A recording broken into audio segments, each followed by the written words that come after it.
Кыздарыбыз жакшы көргөн, эң жакшы көргөн үч нерсе биринчиден уйку. Кыздарыбыз өтө көп уктайт, аял киши негизинен көп уктайт. Мисалы, аялыңыздын боюнда болсо, эгер кыз боло турган болсо, аял киши көп уктайт. Себеби тынч, теппейт, башка кылбайт. А бала болсо, бала уктатпайт апаны. Мисалдардан карасак эле ошол жерден карап туруп эле байкайбыз, аял киши негизи эле көп уктайт. Уйкучу кыздар, сулуу кыздар болот. Сулуу кыздар көп учурда көп уктап коет.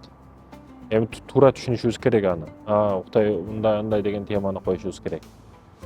Анан экинчиден эң көп кыла турган иши, эң жакшы көргөн иши да бул жуунуш.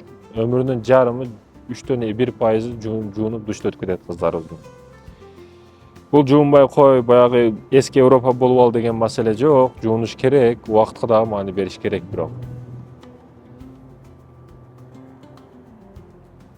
Күйөөгө тийгенден кийин каалаганча жууна бер. Күйөөң үчүн тазалан, күйөөң үчүн жуун, колдон келишинче макияж дагы бирдеке табигый нерселерди кыла бер. Аял киши химикат коет, эркек киши химикаттан өлөт да. Химикат ошондо эркектер жейт экен да. Тазасынан койгула химикаттарды. Эриңиз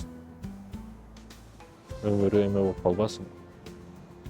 Ал эми үчүнчүдөн мекендештерим, кыздарыбыз жакшы көргөн нерсе бул албетте белек. Эң жакшы көргөн нерсеси белек. Бирок айтылган белек эмес да, айтылбаган, күтүлбөгөн белектер эмоцияга баайтат аял кишини. Ал кандай белек болбосун айырмасы жок.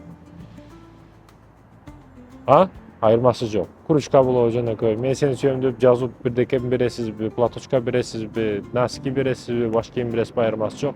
Кыскасы белек болсо болду, аялды сүйүнтөт, күтүлбөгөн белектер. Демек, ушул нерседен түшүндүк, аял кишиге эң биринчиден үй керек экен. Эгер үйлөнөм десең, үй жайыңды карап коюшуң керек. Кеңири уктаганга, аялың уктаганга жер болуш керек экен да. Ал эми экинчиден сөзсүз түрдө айылдар да ушундай үйдү салат, бирок душ салбай коет да. Эң биринчи баня душты ордуна коюшуң керек экен, себеби аялың өтө көп жуунат.